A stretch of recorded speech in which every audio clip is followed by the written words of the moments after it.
Hi friends, இன்னைக்கு நம்ம பார்க்க போற மூவி 2010ல ரிலீஸ் ஆன ஷட்டர் ஐலாண்ட். இந்த வீடியோவை பார்த்து முடிக்கிறப்போ கண்டிப்பா உங்க லைஃப்ல நீங்க பார்த்த ஒன் ஆஃப் த பெஸ்ட் மூவியா இந்த மூவி கண்டிப்பா இருக்கும். ஸோ வெயிட் பண்ணாம ஸ்ட்ரைட்டா மூவிக்கு போயிடலாம். மூவியோட ஓப்பனிங் சீனில் நம்ம ஹீரோ டெடி டேனியல்ஸ் போட்டில் போயிட்டு இருப்பாரு. சீ வாட்டர் அவருக்கு ஒத்துக்காது, அதனால கொஞ்சம் கஷ்டப்பட்டு தான் நம்ம ஹீரோ டிராவல் பண்ணிட்டு இருப்பாரு. இப்போ டெடி கூடவே இன்னொரு ஆஃபீஸருமே இருப்பாரு, அவரோட பேரு சக். ரெண்டு பேரும் மீட் பண்ணிக்கிறாங்க. டெடி டேனியல்ஸ் எங்க போறோம்னு ஏதாச்சும் சொன்னாங்களா அப்படின்னு சக் கிட்ட கேட்கிறப்போ, ஷட்டர் ஐலாண்ட் அப்படிங்கிற ஐலாண்டில் ஒரு ஹாஸ்பிட்டல் இருக்கு.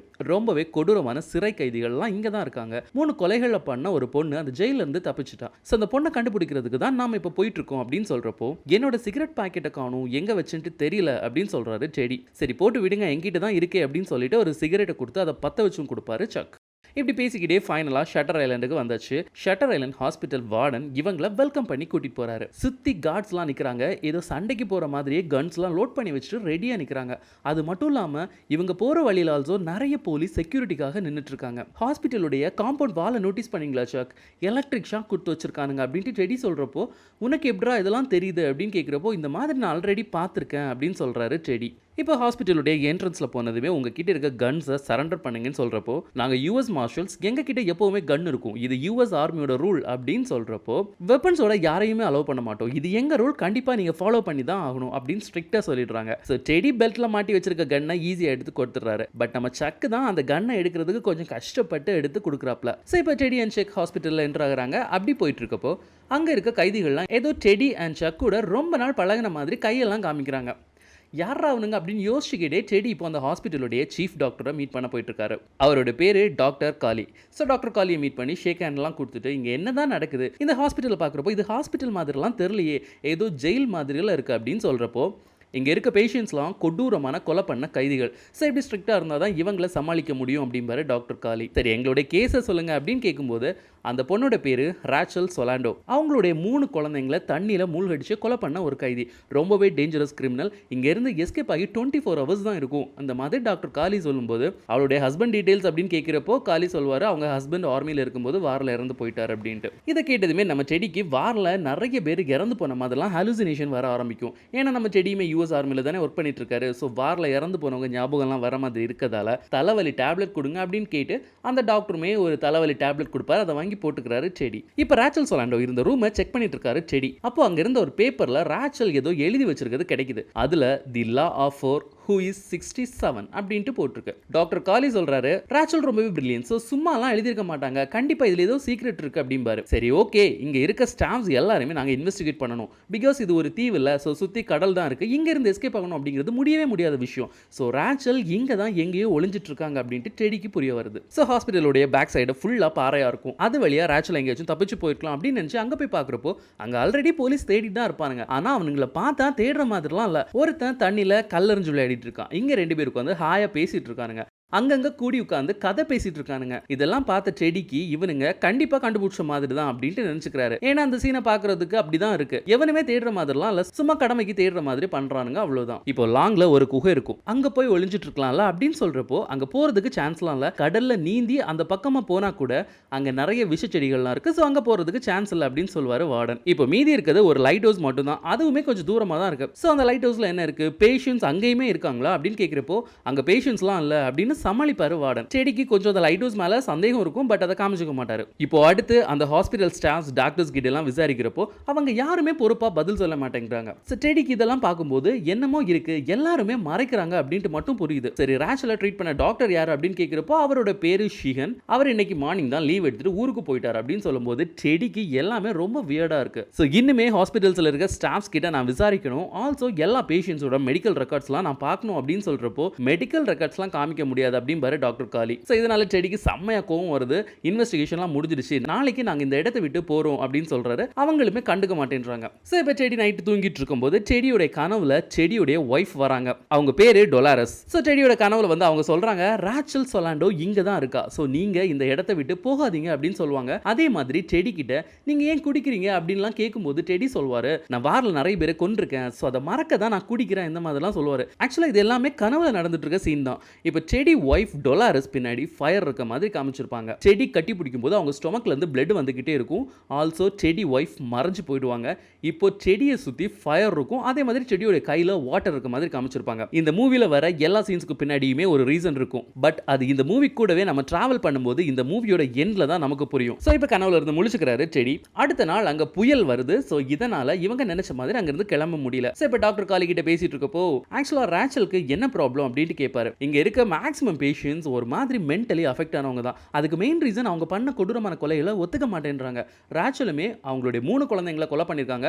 பட் அதை ஒத்துக்க மாட்டேங்கிறாங்க. அதுதான் ப்ராப்ளம். நாங்க பேஷண்ட்ஸ்க்காக முடிஞ்ச வரைக்கும் ஹெல்ப் பண்ணுவோம். அவங்க ரூட்லயே போய் அவங்கள ட்ரீட் பண்றது தான் எங்க வேலை. பட் ரேச்சல் கொலை பண்ணதை ஒத்துக்காத வரைக்கும் அவங்க மென்டலி சரியாக சான்ஸ் இல்லை அப்படின்னு டாக்டர் காலி சொல்வாரு. சரி, எப்படியுமே எங்களால இன்னைக்கு போக முடியாது. இங்க இருக்க சில பேஷண்ட்ஸ் கிட்ட இன்வெஸ்டிகேட்டாச்சும் பண்றோம். அட்லீஸ்ட் ரேச்சல் பத்தி ஏதாச்சும் க்ளூ கிடைக்கலாம்ல அப்படின்னு சொல்றப்போ சரி காலியுமே ஒத்துக்கிறாரு, நீங்க பண்ணுங்க அப்படின்னு சொல்லிட்டு. இப்போ ஒருத்தர் கிட்ட விசாரிச்சுட்டு இருக்காங்க. அவனை விசாரிக்கும் போது ஒரு பேப்பர்ல டெடி ஏதோ கிறுக்கிக்கிட்டே இருக்கும்போது அவனுக்கு அது செம்மையா காண்டாகுது. அந்த நேரம் பார்த்து உனக்கு ஆண்ட்ரியூ லாடிஸ் தெரியுமான்னு கேட்கிறாரு டெடி. இந்த நேமை கேட்டதுமே அவன் செம்ம கடுப்பாயிடுறான். எனக்கு தெரியாது அப்படின்னு சொல்லிட்டு அங்க இருந்து போயிடுவான். இப்போ அடுத்த பேஷண்ட் ஒரு லேடி. அவங்க ஹஸ்பண்டை கொலை பண்ணிருப்பாங்க. அதுவும் கோடாரி வச்சு கொடூரமா கொலை பண்ணிருப்பாங்க. மற்ற பேஷண்ட்ஸை கம்பேர் பண்ணும்போது இவங்க கொஞ்சம் பரவாயில்ல, நார்மலா தான் இருக்காங்க. சோ அவங்க கிட்ட ராச்சல ட்ரீட் பண்ணிட்டு இருந்த டாக்டர் ஷீஹனை பத்தி உங்களுக்கு தெரிஞ்சதை சொல்லுங்க அப்படின்னு சொல்லும்போது சக்க பார்த்துக்கிட்டே ஏதோ பயப்பட்டு சொல்ற மாதிரி சொல்லுவாங்க. ஏன் he is a good doctor, எந்த பிரச்சனையும் இல்லை அந்த மாதிரி சொல்லிட்டு எனக்கு குடிக்க கொஞ்சம் தண்ணி கிடைக்குமா அப்படின்னு சக் கிட்ட கேட்கிறப்போ சக் தண்ணி எடுக்க போவாரு. அந்த கேப்ல செடியுடைய டைரியை பிடிங்க, அதுல என்னமோ எழுதி கொடுக்குறாங்க. அது சக்குக்கு தெரியக்கூடாதுன்னு நினைக்கிறாங்க. செடியுமே தெரிஞ்ச மாதிரி காமிச்சுக்க மாட்டாரு. இப்போ சக் தண்ணியை கொடுக்குறப்போ செடி கேட்பாரு, ஆண்ட்ரியூ லாடிஸை பத்தி உங்களுக்கு தெரியுமா அப்படின்னு கேட்கிறப்போ அவங்க ரொம்பவே பயப்படுறாங்க அந்த நேமை கேட்டதும். ஸோ தண்ணியை சீக்கிரமா குடிச்சிட்டு எனக்கு அவர் தெரியாது அப்படின்னு சொல்லிட்டு அங்கிருந்து போயிடுவாங்க. இந்த டைம்ல மழை புயல் ரெண்டுமே விடுற மாதிரி இல்ல. ஸோ ஒரு தம்ம போடலாம் அப்படின்னு நினைச்சிட்டு தம்ம தேடுறப்போ இப்பவுமே நம்ம செடி கிட்ட சிகரெட் இருக்காது. ஆல்சோ மேட்ச் பாக்ஸுமே இருக்காது. அஸ் யூஷுவல் சக் அவர்கிட்ட இருக்க சிகரெட்டை கொடுத்து பத்த வச்சும் கொடுக்கும்போது ஆமா ஆண்ட்ரியூ லாடிஸ் யாரு, அவரை பத்தி கேட்டுக்கிட்டே இருந்த அப்படின்னு சக் கேட்கும்போது என்னுடைய அபார்ட்மெண்ட்ல ஒர்க் பண்ணிட்டு இருந்த ஒருத்தன், அவன் பத்த வச்ச தீக்குச்சியால தான் அந்த பில்டிங்கை ஃபயர் பிடிச்சி என்னோட ஒய்ஃப் இறந்து போயிட்டாங்க. அவன் இங்க இருக்க வார்ட் சில தான் இருக்கான். சோ நான் இங்க வந்தது ரேச்சலை கண்டுபிடிக்க மட்டும் இல்ல, ஆண்ட்ரியூ லாடிஸ் ஆல்சோ கண்டுபிடிக்க தான் அப்படின்னு சொல்வாரு டெடி. சரி உண்மையே சொல்லு, அந்த லேடி பிரிசனர் உன்கிட்ட ஏதோ எழுதி கொடுத்தா தானே அப்படின்னு கேட்கிறப்போ உன்கிட்ட எதுக்கு பார்ட்னர் நான் மறைக்கணும், அந்த பேப்பர்ல ரன் அப்படின்னு எழுதி இருந்தா அந்த லேடி, பட் ஏன் அப்படி எழுதுனான்னு எனக்கும் புரியல அப்படின்னு சொல்றப்போ எனக்குமே தெரியலப்பா அப்படிம்பாரு சக். இப்போ டெடி அவருடைய மனசுல இருக்க நிறைய விஷயங்களை பேச ஆரம்பிக்கிறாரு. ஆக்சுவலா யுஎஸ் ஆர்மில இருக்கிறப்போ வேர்ல்ட் வார் 2 நடந்துட்டு இருக்கும். அப்போ ஜெர்மன் சோல்ஜர்ஸ் ஊருக்குள்ள புகுந்து நிறைய மக்களை கொண்டிருப்பாங்க. சோ கொஞ்சம் முன்னாடி டெடியோட ஆர்மி அந்த ஊருக்கு போயிருந்தாங்க அப்படின்னா அந்த அப்பாவி மக்கள் சாகிறத தடுத்திருந்திருக்கலாம். இந்த இன்சிடென்ட் டெடியோட மனசை உறுத்திக்கிட்டே இருக்கும். அதே மாதிரி அந்த சோல்ஜர்ஸ் அவங்க கிட்ட வெப்பன்ஸ் எதுவுமே இல்லாம இவங்க கிட்ட சரண்டர் ஆகிருப்பாங்க. பட் அந்த டைம்ல இவங்க இறக்கமே இல்லாம அந்த சோல்ஜர்ஸ் எல்லாரையுமே கொடூரமா சுட்டு கொன்றுவாங்க. இது வார் எத்திக்ஸ்லாம் இல்ல, வெப்பன்ஸ் இல்லாத சோல்ஜர்ஸை கொல்றது நியாயமே கிடையாது. பட் இருந்துமே டெடி ஆர்மில இருக்கதால இந்த மாதிரி பாவம் எல்லாம் பண்ண வேண்டியது இருந்துச்சு. சோ அப்படி ஆர்மில இருந்தப்போ நான் நிறைய பேரை கொன்றிருக்கேன் இந்த மாதிரிலாம் சொல்லி ஃபீல் பண்ணிட்டு இருப்பாரு டெடி. அது மட்டும் கிடையாது, நாம இப்போ இருக்க இந்த ஹாஸ்பிட்டலுமே நம்ம நினைக்கிற மாதிரி நார்மல்லாம் கிடையாது. இங்க பேஷண்ட்ஸை வச்சு ஏதோ கொடூரமான ரிசர்ச்லாம் பண்றாங்கன்னு சொல்லும்போது நீ எப்படி இதெல்லாம் சொல்ற அப்படின்னு கேட்கும்போது என்னுடைய college friend George noise college படிக்கும்போது ப்ரொஃபஸரை கொலை பண்ணிட்டான். 1 இயர் ஜெயில் தண்டனை கொடுத்து அவனை இந்த மென்டல் ஹாஸ்பிட்டல்ல தான் அட்மிட் பண்ணியிருந்தாங்க. அதுவும் வார்ட் சில. இங்க இருக்கிறதுலயே வார்ட் சி தான் ரொம்பவே கொடூரமானது. அவன் தான் என்கிட்ட இதெல்லாம் சொன்னான். இந்த ஹாஸ்பிட்டல்ல பேஷண்ட்ஸ் வச்சு என்னமோ ரிசர்ச்லாம் பண்றாங்க, கரண்ட் ஷாக் எல்லாம் கொடுக்குறாங்க, அது மட்டும் இல்லாம அவங்களுடைய பிரெயின்ல என்னமோ ரிசர்ச்லாம் பண்றாங்க அப்படின்னு சொல்லுவாரு டெடி. இந்த டைம்ல ஹாஸ்பிட்டல் இருக்க டாக்டர்ஸ் வார்டன்ஸ்லாம் பேசிப்பாங்க. இந்த புயல் நிக்கிற மாதிரி இல்ல. So ward A and B ல இருக்க பேஷண்ட்ஸ் 42 பேரையும் வார்ட் சி ல இருக்க 24 பேஷண்ட்ஸையுமே பத்திரமா பாத்துக்கணும். ஏன்னா ஆல்ரெடி புயல்னால அங்க பவர் இருக்காதுல. சோ ஜெனரேட்டர்ல தான் எல்லாமே ஓடிட்டு இருக்கும். இன் கேஸ் ஜெனரேட்டர் ஆஃப் ஆயிடுச்சு அப்படின்னா அங்க இருக்க டோர்ஸ் எல்லாமே ஓபன் ஆயிடும். பவர் இல்லாம செக்யூரிட்டி சிஸ்டம்ஸ் எதுவுமே ஒர்க் ஆகாதுல. சோ இந்த மாதிரிலாம் பேசிட்டு இருக்கும்போது இத கேட்டுட்டு இருக்க டெடிக்கு இப்பதான் புரியுது. ராச்சல் ரூம்ல கிடைச்ச பேப்பர்ல ஹூ இஸ் 67 னு போட்டுருக்கும். ஞாபகம் இருக்கா? வார்ட் ஏ அண்ட் பி ல 42 பேஷண்ட்ஸ் இருக்காங்க. வார்ட் சி ல 24 பேஷண்ட்ஸ் இருக்காங்க. ஆக மொத்தம் 66 பேஷண்ட்ஸ் இருக்காங்க. ராச்சல் ரூம்ல இருந்து கிடைச்ச பேப்பர்ல எழுதி இருந்த 67 அப்படிங்கிறது பேஷண்ட்ஸ் உடைய நம்பர் தான் குறிக்குது. சோ 67 தான் ஒரு பேஷண்ட் இருக்காரு, இல்லைனா வர போறாரு. அதுதான் ராச்சல் மென்ஷன் பண்ணிருக்காங்கன்னு சொல்லும்போது காலி சொல்றாரு, சரி ராச்சல் கிட்டயே போய் இத கேட்டு பார்க்கலாமே அப்படின்னு சொல்லும்போது என்னது ராச்சலா? எஸ், ராச்சல் வந்து ரொம்ப நேரம் ஆச்சுன்னு சொல்வாரு டாக்டர் காலி. சோ இப்ப ராச்சல் கிட்ட போய் இவ்வளவு நேரம் நீ எங்க போயிருந்த அப்படின்னு கேக்குறப்போ நீ யாரு, ஃபர்ஸ்ட் நீ யாருன்னு சொல்லுன்னு சொல்லி கத்த ஆரம்பிக்கிறாங்க. அவங்க செடியை பார்த்து தான் அதை கேட்பாங்க நீ யாருன்னு சொல்லிட்டு. சோ ராச்சல் இப்படி கத்த ஆரம்பிக்கிறதால அங்க இருக்க ஸ்டாஃப்ஸ் ரேச்சலை கூட்டிட்டு போயிடுவாங்க. சோ இப்ப செடி நைட்டு தூங்க போறாரு. தூங்க போகும்போது ராச்சல் நீ யாருன்னு கேட்டிருப்பாங்களா, அது ஞாபகம் வரும். சோ அந்த கொஸ்டின் இவரோட மைண்டை உறுத்திட்டு இருக்கிறதால இவருக்கு பழசெல்லாம் ஞாபகம் வர ஆரம்பிக்குது. வேர்ல்ட் வார் டைம்ல லேட்டா போனதால இறந்து போயிருப்பாங்களா, அவங்க எல்லாம் கனவுல வராங்க. செடி நீ நினைச்சிருந்தா எங்களை காப்பாத்திருக்கலாம், நீ எங்களை காப்பாத்திருக்கணும் செடி அப்படிலாம் சொல்ற மாதிரி இவருக்கு தெரிய ஆரம்பிக்கும். இப்போ அடுத்து இவர் ரொம்பவே தேடிட்டு இருக்க ஆண்ட்ரியூ லாடிஸுமே கனவுல வராரு. கனவுல கூட அவர் கையில மேட்ச் பாக்ஸ் வந்திருக்கு. அதுல இருக்க தீக்குச்சிகளை பத்த வச்சுக்கிட்டே தான் வராரு. ஒரு சிகரெட் செடிக்கு கொடுத்து அதை பத்த வச்சு கொடுக்குற மாதிரி காமிச்சிருப்பாங்க. இப்போ அடுத்த ஷாட்ல அங்க சக் நிப்பாரு. இப்போ பாக்குறப்போ சக் தான் சிகரெட் பத்த வச்சு கொடுத்த மாதிரி தெரியும். இப்போ ரேச்சல் அவங்க 3 குழந்தைங்களை கொலை பண்ணிருக்கிறதுலாம் கண்ணுக்கு தெரிய ஆரம்பிக்குது. இப்போ அடுத்த ஷாட்ல டெடி ஒய்ஃப் வந்து சொல்றாங்க, லேடிஸ் இங்க தான் இருக்கான், அவனை விட்டுறாத, கொன்று அப்படின்னு சொல்ற மாதிரி சீன்ஸ் இருக்கும். இந்த சீன்ஸ் எல்லாமே கன்ஃபியூஸ் பண்ற மாதிரி இருக்கும். கரெக்டா? சிம்பிளா சொல்லணும்னா இது எல்லாமே டெடியோட ஆள் மனசுல புதைஞ்சிருக்கிற சீன்ஸ், அவ்வளவுதான். ரொம்ப கன்ஃபியூஸ் பண்ணிக்க வேணாம். நம்ம ஸ்டோரியை கண்டினியூ பண்ணலாம். இப்போ கனவுல இருந்து கண் முழிச்ச டெடி கிட்ட சக் சொல்றாரு, ஜெனரேட்டர்ல பவர்லாம் காலி ஆயிடுச்சு. சோ எல்லா ரூம் டோர்ஸ் எல்லாமே ஓபன்ல இருக்கு. வார்டு சீக்கு போறதுக்கு இதுதான் பெர்ஃபெக்ட் டைம். இப்போ போனா அந்த ஆண்ட்ரூ லேடிஸை பிடிச்சிடலாம் அப்படின்னு சொல்லும்போது சரி ஓகே நம்ம போலாம் அப்படின்னு சொல்லி 2 பேருமே வார்டு சீக்கு போறாங்க. சோ அப்படி வார்டு சீல போறப்போ தான் புரிய வருது இது ரொம்பவே கொடூரமான செல். இங்க இருக்க பேஷண்ட்ஸ் எல்லாம் ரொம்பவே டார்ச்சர் அனுபவிச்சுட்டு இருக்காங்க. இப்போ அங்க இருக்க ஒரு செல்ல ஒருத்தர் இருக்கான். யாருன்னு பார்த்தா ஜார்ஜ் நாய்ஸ், நம்ம டெடியோட காலேஜ் ஃப்ரெண்ட். அந்த ப்ரொஃபஸரை கொலை பண்ணிருப்பான்ல அவனே தான். அவனை மீட் பண்ணும்போது அவன் சொல்றான், நீ ரேச்சல் கேஸை இன்வெஸ்டிகேட் பண்ணலாம் இங்க வரல. உன்னை இவனுங்க இங்க இருந்து போகவும் விட மாட்டானுங்க. நீ இங்க தான் கடைசி வரைக்கும் இருந்தாகணும். உன்னோட பார்ட்னர் சொல்லிட்டு ஒருத்தன் இருக்கான்ல, அவன் கூட இதுக்கு முன்னாடி நீ ஒர்க் பண்றியா அப்படின்னு கேட்கிறப்போ டெடிக்கு ஒர்க் பண்ண மாதிரிலாம் ஞாபகம் இருக்காது.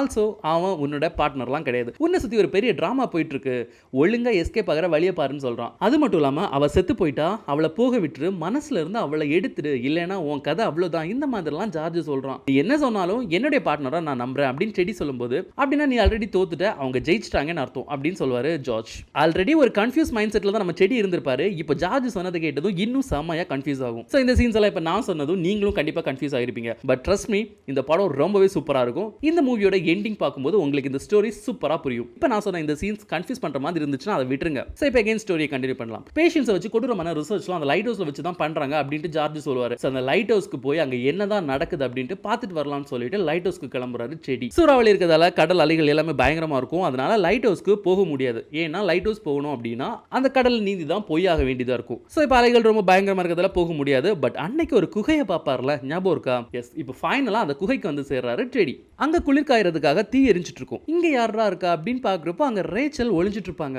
ஹே ரேச்சல் சொலாண்டோ, 3 குழந்தைங்களை கொலை பண்ணிட்டு எஸ்கேப் பண்ண கைது தானே நீ, இப்போ எகை நீங்க வந்து ஒளிஞ்சிட்டு இருக்கிறே அப்படின்னு கேக்குறப்போ, குழந்தைங்களா? எனக்கு மேரேஜே ஆகல, சோ குழந்தைங்களுமே இல்ல. அப்ப நீ யாரு, உன்னோட கதையை சொல்லுன்னு சொல்லி கேட்கும்போது ரேச்சலுமே சொல்ல ஆரம்பிக்கிறாங்க. இப்போ இங்க பேஷண்டா இருக்கான்ல, இதுக்கு முன்னாடி இதே ஹாஸ்பிட்டல்ல நான் ஒரு டாக்டர், இங்க நிறைய பேஷண்ட்ஸோட பிரைன்ல ஏதோ ரிசர்ச்லாம் பண்றாங்க.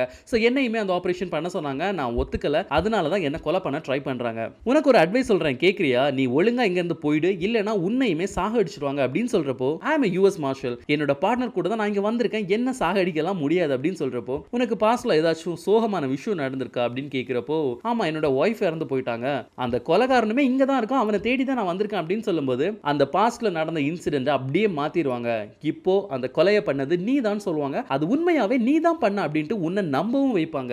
சோ ஒழுங்கா அவனோட பார்ட்னரை கூட்டிட்டு இங்க இருந்து ஓடிடு, எனக்கு டைம் ஆச்சு, என்ன தேடி அவங்க வர்றதுக்குள்ளாடி நாங்க போயிடணும் அப்படின்னு சொல்லிட்டு ராச்சல் சொல்லாண்ட இப்ப இங்க இருந்து கிளம்பிடுவாங்க. இந்த கதையெல்லாம் கேட்டுட்டு நம்ம செடிக்கு ஓரளவுக்கு இங்க என்ன நடக்குது அப்படின்ட்டு புரிய வருது. சோ ஸ்ட்ரைட்டா லைட் ஹவுஸ்க்கு போறதுன்னு முடிவு பண்றாரு. பிகாஸ் அங்கதான் என்னமோ நடக்குது அப்படின்ட்டு செடிக்கு ஆல்ரெடி ஒரு டவுட் இருக்கும்ல. சோ இப்ப அந்த லைட் ஹவுஸ்க்கு போகணும் அப்படின்னா கடல்ல நீந்தி தான் போகணும், வேற வழியே கிடையாது. இந்த டைம்ல என்ன ஆகுது அப்படின்னா இவருடைய பார்ட்னர் சக்க காணும். சோ இது நம்ம செடிக்கு இன்னுமே டென்ஷன் ஏத்துது. சோ நம்ம பார்ட்னர் சக்க அவங்க கண்டிப்பா அந்த லைட் ஹவுஸ்ல தான் என்னமோ பண்றாங்க, சோ அவரை காப்பாத்தியே ஆகணும் அப்படின்னு சொல்லிட்டு கடல் அலைகளை கூட பார்க்காம கடல்ல இறங்கி நீந்தி ஸ்விம் பண்ணி லைட் ஹவுஸ்க்கு போக ஆரம்பிக்கிறாரு. இப்போ லைட் ஹவுஸ்ல போனது அங்க ஒரு செக்யூரிட்டி இருப்பான், அவனை அடிச்சு போட்டுட்டு அவங்க கிட்ட இருக்க துப்பாக்கி எடுத்துக்கிட்டு லைட் ஹவுஸ்க்கு போறாரு. அங்க போய் பார்க்கறப்போ டாக்டர் காலி அந்த லைட் ஹவுஸ்ல தான் இருக்காரு. இங்க தான் மூவியோட ட்விஸ்ட், தி மாஸ்டர் பீஸ். என்னோட பார்ட்னர் எங்கன்னு கேட்குறப்போ, உனக்கு பார்ட்னர்லாம் கிடையாது, நீ இந்த ஹாஸ்பிட்டலில் 2 இயர்ஸாக ட்ரீட்மெண்ட் எடுத்துட்டு இருக்க பேஷண்ட் அப்படின்னு சொல்கிறப்போ, உன்னோட பிளான்லாம் எனக்கு ஆல்ரெடி தெரியும், ரேச்சல் எல்லாத்தையுமே சொல்லிட்டா அப்படின்னு சொல்கிறப்போ, ரேச்சல் சொலாண்டோ அப்படின்னு ஒரு கேரக்டரே கிடையாது அப்படின்னு சொல்வார் டாக்டர் காலி. எனக்கு அடிக்கடி ஷிவரிங்லாம் வருது, படுத்தா கனவுல ஏதோ ஹலுசினேஷன் மாதிரிலாம் வருது, இது எல்லாமே அன்னைக்கு தலை வலிக்குது நான் சொன்னப்போ நீ கொடுத்த அந்த மெடிசினால தான் அப்படின்னு சொல்கிறப்போ, ஆமாம் சரிதான், ஆனால் அந்த மெடிசினை 24 மந்த்ஸா அதாவது 2 இயர்ஸாக உனக்கு கொடுத்துட்டு இருக்கோம், நீ இங்கே இருக்க ஒரு பேஷண்ட் நம்பு டெடி டேனியல்ஸ் அப்படின்னு சொல்கிறப்போ, என்ன அவ்வளவு ஈஸியா முட்டாள்லாம் ஆக்க முடியாது காலி, ஐ அம் a US மார்ஷல் அப்படின்னு ரொம்பவே கெத்தா சொல்வாரு டெடி. சரிதான்ப்பா, பட் அது 2 இயர்ஸ் முன்னாடி உன்னை ஆர்மில இருந்து டெர்மினேட் பண்ண சர்டிபிகேட் பாக்குறியா அப்படின்னு சொல்லி சர்டிபிகேட்டை காமிக்கும் போது டெடியுமே அதை படிச்சு பார்த்துட்டு அதெல்லாம் முடியாது, இதெல்லாம் நான் நம்ப மாட்டேன், என்னோட பார்ட்னர் இப்போ இங்க வரணும் அப்படின்னு சொல்றப்போ காலிக்குமே பொறுமை போயிடுச்சு. ஓகே உனக்கு சொன்னா புரியல, இப்போ டீடைல்டா சொல்றேன் அப்படின்னு சொல்லி சொல்ல ஆரம்பிக்கிறாரு. உன்னுடைய பேரு டெடி எட்வர்ட் டேனியல்ஸ் அப்படி நீ சொல்ற, ஆனா எங்களுடைய ரெக்கார்ட்ஸ் படி உன்னுடைய பேரு ஆண்ட்ரியூ லாடிஸ். சோ ரேச்சல் சொலாண்டோ இது நீ தனியாவே கிரியேட் பண்ண கேரக்டர். உண்மையிலேயே அப்படி ஒரு கேரக்டர் ரியலா கிடையாது. சோ ராச்சல் சொலாண்டோவோட ரியல் ஃபார்ம் யாரு தெரியுமா? டொலாரஸ் சேனல், அதாவது உன்னுடைய வைஃப். அவங்கள தான் நீ ராச்சல் சொலாண்டோ அப்படிங்கிற நேம்ல ஃபேக்கா ஒரு கேரக்டரா கிரியேட் பண்ணிக்கிட்ட. சோ இப்போ இன்னுமே டீடைலா சொல்றேன் அப்படின்னு சொல்லி டாக்டர் காலி புரிய வைக்க ட்ரை பண்றாரு.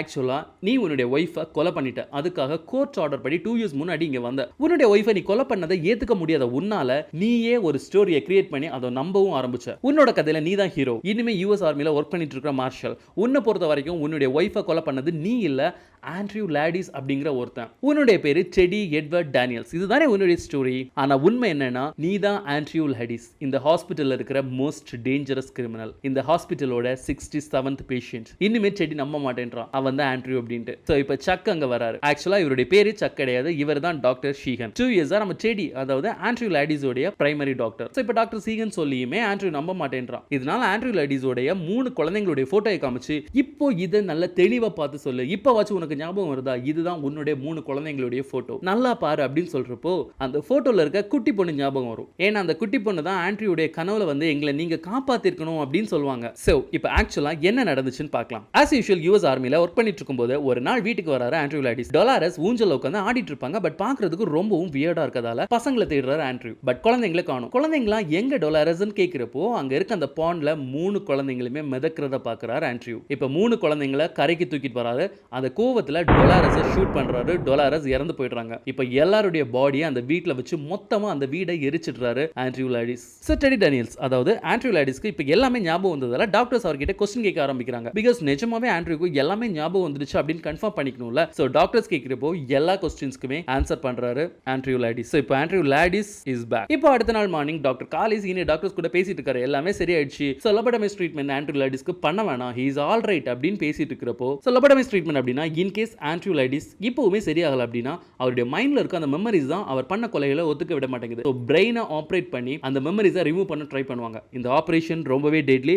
மேக்ஸிமம் பேஷண்ட்ஸ் இறந்து போக தான் சான்ஸ் இருக்கு. ஸோ லோபோடமிஸ் ட்ரீட்மென்ட் பண்றதுக்கு முன்னாடி அந்த பேஷண்ட்க்கு முடிஞ்ச வரைக்கும் நார்மல் ஆகிறதுக்கு சப்போர்ட் பண்ணுவாங்க. நம்ம ஆண்ட்ரியூ லாடிஸ் சரியாகிறதுக்காக மொத்த ஹாஸ்பிட்டலுமே நடிச்ச மாதிரி. ஸோ இந்த ஹாஸ்பிட்டல் இருக்க மொத்த ஸ்டாஃப்ஸும் எதுக்காக ஆண்ட்ரியூ லாடிஸ்க்காக இவ்வளோ ரிஸ்க் எடுத்தாங்க அப்படின்னா ஆண்ட்ரியூ லாடிஸ் நாட்டுக்காக சேவை பண்ண ஒரு ஆர்மி மேன். ஸோ எல்லாருமே ரிஸ்க் எடுத்து கடைசியாக ஒரு வழியா ஆண்ட்ரியூ லாடிஸ் திரும்பவும் வந்தாச்சு அவருடைய நினைவுகளோட. இப்போ டாக்டர் ஷீகன் அண்ட் ஆண்ட்ரியூ லாடிஸ் பேசிட்டு இருக்கும்போது சக், நம்ம இங்க இருந்து எஸ்கேப் ஆகியே ஆகணும். நம்ம யுஎஸ் மார்ஷல்ஸ் நம்ம அளவுக்கு இவங்க பிரில்லியன்ட்லாம் இல்ல. நம்ம இன்னைக்கே இங்க இருந்து எஸ்கேப் ஆகுறோம் அப்படிம்பாரு. சோ வேற வழி இல்லாம டாக்டர் ஷீகன் டாக்டர் காலி கிட்ட கண்ணை காமிப்பாரு. அதோட மீனிங் லோபோடமிஸ் ட்ரீட்மென்ட்க்கு ரெடி பண்ணுங்க. ஏன்னா ஆண்ட்ரியூ லாடிஸ் திரும்பவுமே டெடி அப்படிங்கிற கேரக்டருக்குள்ளாடி போக ஆரம்பிக்கிறாரு. சோ டாக்டர் ஷீகன் கண்ணை காமிச்சாச்சு. காலியுமே இப்போ லோபோடமிஸ் ட்ரீட்மென்ட் பண்றதுக்கு ஸ்டாஃப்ஸ் கிட்ட ரெடியாக சொல்லியாச்சு. இந்த டைம்ல ஆண்ட்ரியூ லாடிஸ் டாக்டர் ஷீகன் கிட்ட சொல்றாரு, இந்த உலகத்துல மான்ஸ்டரா வாழ்றதை விட நல்ல மனுஷனா சாகிறது பெஸ்ட். இந்த டைம்ல லோபோடமிஸ் ட்ரீட்மென்ட்காக ஆண்ட்ரியூ புடிச்சிட்டு போறதுக்காக ஹாஸ்பிடல் ஸ்டாஃப்ஸ் எல்லாம் வராங்க. பட் ஆண்ட்ரியூ லாடிஸ் அவரே எழுந்து போயிடுறாரு. இப்போ டாக்டர் ஷீகன் டெடி அப்படின்னு கூப்பிடுறப்போ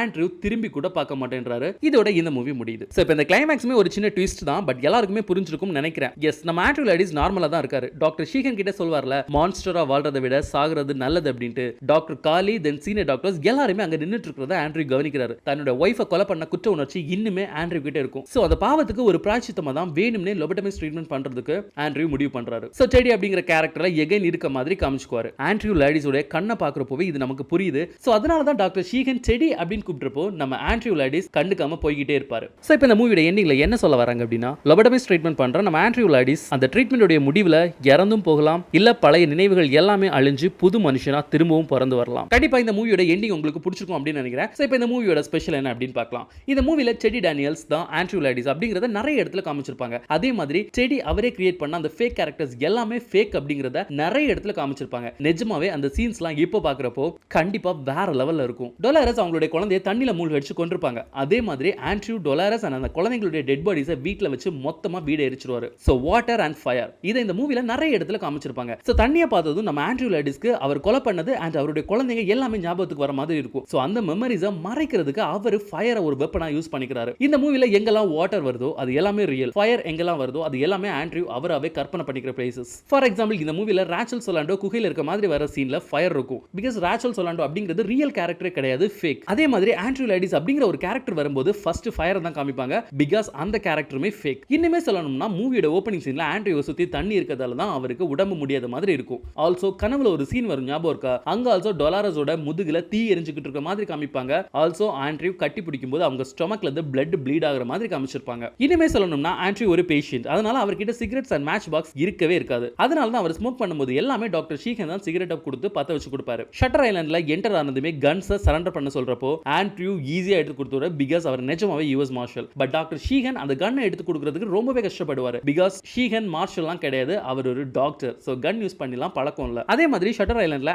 ஆண்ட்ரூ வந்ததுமே அங்க இருக்க கார்ட்ஸ் எல்லாரும் அலர்ட்டா இருப்பாங்க, பிகாஸ் அங்க இருக்கிறதுலயே ஆண்ட்ரூ லேடிஸ் தான் மோஸ்ட் டேஞ்சரஸ் கிரிமினல். ஆல்சோ அதே மாதிரி பேஷண்ட்ஸ் கிட்ட இன்வெஸ்டிகேட் பண்றப்போ அங்க இருக்க ஒரு பேஷண்ட்க்கு பேப்பர்ல இருக்குன்னா செம்மையா கடுப்பாகும் அப்படின்ட்டு ஆண்ட்ரூக்கு எப்படி தெரியும்? பிகாஸ் ஆண்ட்ரூ லேடிஸ் ஆல்ரெடி அங்க இருந்த ஒரு பேஷண்ட் அப்படிங்கறதால தான் அவருக்கு அது தெரிஞ்சிருக்கு. அதே மாதிரி அந்த லேடி கிட்ட இன்வெஸ்டிகேட் பண்றப்போ அந்த லேடி ரன் அப்படின்ட்டு எழுதி கொடுப்பாங்களா, எஸ் அது இங்க இருந்து ஓடி எஸ்கேப் ஆயிடு அந்த மாதிரி நினைச்சு தான் டாக்டர் ஷீகனுக்கு தெரியாம எழுதி கொடுப்பாங்க. ஆல்சோ ரேச்சல் தேடுறப்போ அந்த கார்ட்ஸ் யாருமே சீரியஸா தேட மாட்டாங்க, பிகாஸ் எல்லாருக்குமே தெரியும் ராச்சல் அப்படிங்கிற ஒரு கேரக்டரே கிடையாது அப்படின்ட்டு. ஆண்ட்ரூ லேடிஸ் சரியாகணும் அப்படிங்கிறதுக்காக எல்லாருமே நடிச்சிட்டு இருப்பாங்க. அதே மாதிரி இன்வெஸ்டிகேட் பண்ற சீன்ல ஆண்ட்ரூ பின்னாடி ஒரு கார்டு நின்று இருப்பாரு, அதே மாதிரி கைதிகள் பின்னாடி ஆல்சோ ஒரு கார்டு நின்று இருப்பாரு. இதுவுமே ஆண்ட்ரூ லேடிஸ் ஆல்சோ ஒரு கைதி தான் அப்படிங்கறத காமிக்கிற மாதிரி இந்த மூவில இருக்கும். சோ இன்னைக்கு நம்ம பார்த்த இந்த மூவி கண்டிப்பா உங்களுக்கு பிடிச்சிருக்கும் அப்படின்னு நான் நம்புறேன். கண்டிப்பா இந்த மூவி உங்க வாழ்க்கையில நீங்க பார்த்த ஒன் ஆஃப் தி பெஸ்ட் மூவியா இருக்கும் அப்படின்னு நான் நம்புறேன். சோ இதே மாதிரி இன்னொரு சூப்பரான மூவியோட ஸ்டோரி எக்ஸ்பிளனேஷன்ல அடுத்த வீடியோல பார்க்கலாம்.